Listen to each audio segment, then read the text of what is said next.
अपना ECS top करवा दो तो आपको कोई भी अब ईएमआई देने की जरूरत नहीं है। साथियों, सबसे पहले तो ईसीएस के बारे में समझेंगे। ईसीएस क्या भला है, होता क्या था, लोन मिलता कैसे था बैंक से। फॉर एग्जाम्पल, मैंने 12 महीने के लिए लोन लिया तो मुझे 12 चेक देने पड़ते थे बैंक को, एनबीएफसी कंपनी का, तो उस टाइम जन्म ही नहीं हुआ था। तो वो 12 चेक को हर महीने एक चेक को लगा के अपनी, वो उस टाइम उसको किस्त बोलते थे, अब ईएमआई बोलते हैं, वो ईएमआई अपनी निकाल लेते थे। लेकिन 2007 में क्योंकि सारा देश के बैंक ऑनलाइन हो गए और एनबीएफसी कंपनी का भी जन्म हो गया और एनबीएफसी कंपनी भी ऑनलाइन होगी, तो ईसीएस का जन्म हो गया। अब आज की डेट में क्या है, मान लो कोई आदमी 20 साल के लिए होम लोन ले रहा है या लैप करवा रहा है, लोन अगेंस्ट प्रॉपर्टी या कोई भी ऐसा लोन ले रहा है, 20 साल के लिए ले रहा है, तो 20 साल के लिए उसको 240 चेक तो देने नहीं पड़ेंगे। तो बैंक या एनबीएफसी कंपनी उसका पैसा कैसे निकालेंगे उसके अकाउंट में से, क्योंकि अगर हमारे बैंक में, हमारे अकाउंट में पैसे पड़े हैं सेविंग अकाउंट में या करंट अकाउंट में, और उसी बैंक से हमने लोन ले लिया, तो उस बैंक के पास ऐसी कोई पावर नहीं है कि हमारे अकाउंट में से डायरेक्ट पैसा वो निकाल के अपनी जेब में डाल ले। उसके लिए उससे हमारी परमिशन की जरूरत है। जैसे पहले चेक से हम परमिशन देते थे, आजकल ईसीएस से परमिशन देते हैं, इलेक्ट्रॉनिक क्लियरिंग सिस्टम से। इसको बोलते हैं ईसीएस मैंडेट। ईसीएस मैंडेट पे आपने साइन किए होंगे, या नैच नाम से भी आ गया है, नैच पे आप साइन करोगे तो वो भी ईसीएस मैंडेट की तरह ही काम करता है। बहुत से आदमी कहते हैं कि सर मैंने तो ऑनलाइन लोन लिया, मैंने तो किसी चीज़ पे साइन ही नहीं किए। भाई, ऑनलाइन ईसीएस मैंडेट की अप्रूवल दी होगी, ऑनलाइन अप्रूवल दी होगी, ऑनलाइन साइन किए होंगे। ऐसा तो हो नहीं सकता कि आपके अप्रूवल के बिना कोई भी बैंक या एनबीएफसी कंपनी आपको लोन दे दे। ईसीएस ये हर महीने आपके अकाउंट में लगाते हैं। भगवान ना करे ईसीएस मैंडेट जो आपने लगाया है वो 5-4 ईएमआई अगर आपकी डिफॉल्ट होगी, तो स्वाभाविक बात है कि वो ईसीएस डिफॉल्ट माना जाएगा। अब पहले क्योंकि चेक बाउंस की धारा थी 138 नेगोशिएबल इंस्ट्रूमेंट एक्ट 1881, जो चेक बाउंस की धारा थी, अब क्योंकि इलेक्ट्रॉनिक तरीके से पैसा निकलने लग गया है, तो इसकी एक छोटी बहन बना दी गई है। इसको बोलते हैं पेमेंट एंड सेटलमेंट एक्ट 2007। अगर आपका ईसीएस बाउंस होता है किसी भी बैंक या एनबीएफसी कंपनी में, तो आपके ऊपर सेक्शन 25 में आपके ऊपर केस कर सकता है। केस वो कैसा होता है, वो सारा सिमिलर ही है, बिल्कुल चेक बाउंस की तरह ही। उसमें भी आपको बेल करवानी पड़ती है, जमानत करवानी पड़ती है, उसमें भी तुरंत प्रभाव से बेल हो जाती है, जमानत हो जाती है। अब सवाल ये आता है कि बहुत कम आदमियों के ऊपर ईसीएस बाउंस का केस होता है और बहुत ज्यादा आदमियों के ऊपर चेक बाउंस का केस होता है। उसका सबसे बड़ा कारण ही है कि भाई चेक तो लेते हैं ब्लैंक, आपके साइन करवा लिए, आपने 10 लाख रुपए का लोन लिया, 5 लाख रुपए तार भी दिए, उसको 5 लाख का चेक बाउंस भर के उसमें रकम साइन तो आपने कर ही रखे हैं, या 10 लाख का उसको बाउंस करवा देंगे। लेकिन ईसीएस की पावर तो आपने इनको अनलिमिटेड पावर तो दी नहीं है। ये तो पावर दी नहीं है कि भाई 10 लाख रुपए मेरे पर मंथ निकाल ले करो। उसमें एक लिमिट है, जितनी आपकी ईएमआई है उतनी आपने इनको पावर दी है। तो इसलिए ये ईसीएस बाउंस का केस इतनी जल्दी इजली उसको लगाते नहीं है।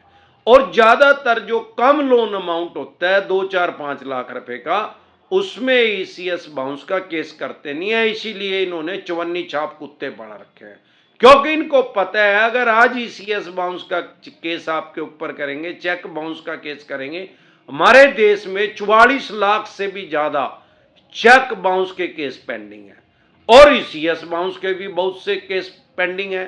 इनको पता है माननीय सुप्रीम कोर्ट तक जाते आते 40-45 साल लग जाएंगे।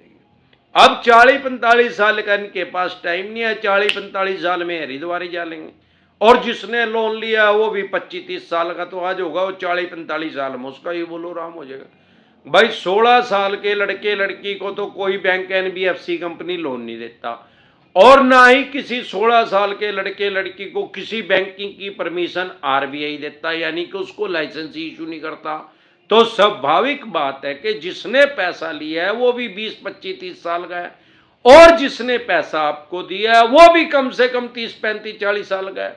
अगर उसमें 45 साल जोड़े जाएं तो दोनों का बोलो राम हो जाएगा।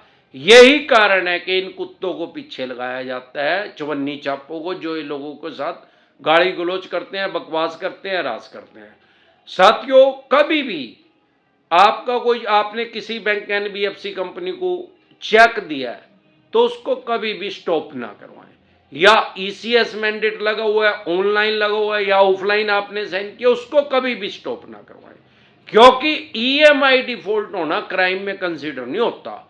लेकिन अगर आप चेक को स्टॉप करवाते हैं या अपनी ईएमआई जो है, आपका ईसीएस जो लगा हुआ है या नेच लगा हुआ उसको स्टॉप करवाते हैं, तो ये क्राइम में कंसीडर होएगा। क्यों? इसको बोलते हैं अमानत में खयानत। 406 धारा भी आपके ऊपर लग सकती है। भाई, आपने अपनी मर्जी से तो वो चेक या ईसीएस मैंडेट पे साइन किए थे और किसी बैंक या एनबीएफसी कंपनी को प्रॉमिस किया था कि भाई मेरे पैसे इतनी डेट को आप मेरे अकाउंट से निकाल लेना। अब आपके पास अगर पैसे नहीं है तो आप उस प्रॉमिस को नहीं तोड़ सकते। पैसे ना होना क्राइम में कंसीडर नहीं होता। आपके चाहे 50 ईसीएस बाउंस हो, जो आप उसको स्टॉप ना करवाएं। ज्यादा से ज्यादा ये चेक बाउंस का केस कर देंगे या ईसीएस बाउंस का केस कर देंगे। लेकिन अगर आप उसको स्टॉप करवा रहे हैं तो 420 का, 420 का और 406 का अमानत में खयानत का भी कर सकते हैं। 420 मतलब धोखाधड़ी। भाई, इस आदमी ने जानबूझ के इसको स्टॉप करवा दिया। हाँ, अगर आप करवा चुके हैं तो ये जरूरी नहीं है कि 420 और 406 लगा ही देंगे आपके ऊपर, क्योंकि इनकी आपके साथ कोई दुश्मनी नहीं है। ये आपको जेल में नहीं भेजना चाहते, क्योंकि इनको पता है अगर जेल में भेज दिया फिर घंटा चवन्नी भी नहीं मिलेगी। फिर पैसे कैसे देगा जब ये अंदर ही चला गया? तो जरूरी नहीं है। हां, इनके पास राइट्स जरूर आ जाएंगे, अधिकार जरूर आ जाएंगे अगर आपने ईसीएस को स्टॉप करवा दिया, चेक को स्टॉप करवा दिया या नेच को स्टॉप करवा दिया।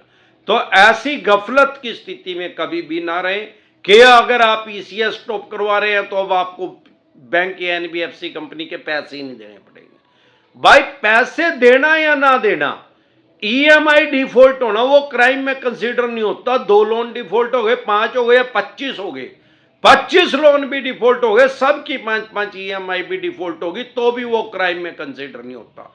लेकिन अगर उसको स्टॉप करवा रहे हैं तो जरूर क्राइम में कंसीडर होगा।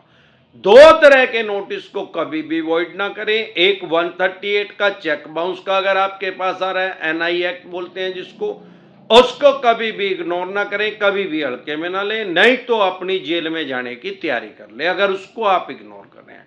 वैसे तो 99% चवन्नी छाप फेक नोटिस भेजते हैं हमेशा। फेक नोटिस डिसेंट एडवाइस लिख के वीडियो देख ले। उसके अलावा आप अगर जेन्युइन लग रहा है तो ई कोड लोड कर ले अपने फोन में। बहुत से चवन्नी छाप नोटिस ऐसा भेजते हैं उसके अंदर ई कोड का लिंक होता है, उस पर विश्वास ना करें। अपने फोन में खुद से ई कोड लोड करें और उसमें जाके आप चेक करें, आपको पता लग जाएगा हो रहा है क्या नहीं हो रहा। हो रहा है अगर आपके ऊपर चेक बाउंस का केस, तो आप तुरंत प्रभाव से इसमें जाके जमानत ले लें, बेल ले लें। बेलेबल ऑफेंस है, जमानती अपराध है, तुरंत प्रभाव से आपको जमानत मिल जाएगी। अगर नहीं जमानत लेंगे तो आपका बेलेबल वारंट इशू हो जाएगा, फिर भी नहीं जाएंगे। नॉन बेलेबल वारंट इशू हो जाएगा, फिर भी नहीं जाएंगे तो आपको कोर्ट से बगोड़ा घोषित कर दिया जाएगा, पीओ घोषित कर दिया जाएगा। फिर पुलिस का जरूर काम है, फिर पुलिस आएगी, आपको उठाएगी और उसी स्टेट की जेल में आपको बंद किया जाएगा जहां पे जाके इन्होंने आपका चेक बाउंस किया है।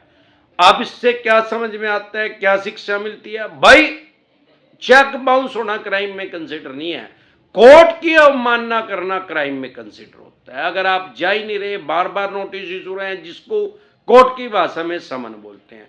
दूसरा, अगर आपके पास सरफेसी एक्ट 2002 के अकॉर्डिंग नोटिस आ रहा है, 13(2) का, 13(4) का, 13(2) का, 13(4) का, सिंबॉलिक पोजीशन का, फिजिकल पोजीशन का, उसको कभी भी इग्नोर ना करें, कभी भी हल्के में ना लें, तुरंत प्रभाव से लीगल एडवाइस लें। अगर आप हमारे साथ टेलीफोनिकली जुड़ना चाहते हैं, पर्सनल मीटिंग करना चाहते हैं, फिर आपका लोन 2 करोड़ का है, 5 का, 25 का, 50 करोड़ का है, जितने भी करोड़ का आपका लोन है, लोन से रिलेटेड जो भी दिक्कत परेशानी समस्या आपको आ रही है, जो भी लोन से रिलेटेड आपके पास डॉक्यूमेंट्स है वो सभी लेके आप मेरे से पर्सनली मीटिंग कर सकते हैं, पर्सनली एडवाइस ले सकते हैं, टेलीफोनिकली भी एडवाइस ले सकते हैं।